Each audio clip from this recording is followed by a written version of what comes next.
Another is AKAP and similar aid programs are increasingly and frustratingly politicized. Perhaps the most glaring issue is the increasing politicization of the social amelioration program.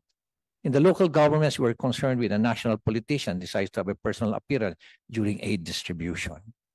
But we have no choice but to accommodate them. Sa mga senators po, wala ko kaming gaanong problema. Dahil ang pina-emphasize po doon is, etong pera na nanggagaling po, na binibigay sa inyo to ay galing po to sa taxes na binabayaran po. At yun po yung lagi naming ina-emphasize sa kanila.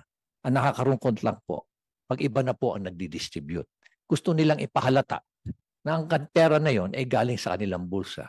Ang masama po, pag nagkakaroon na ng distribution, nandun lahat yung kanilang list agad, lahat ng line-up nila na kandidato, na una muna silang magsasalita bago yung actual distribution. No?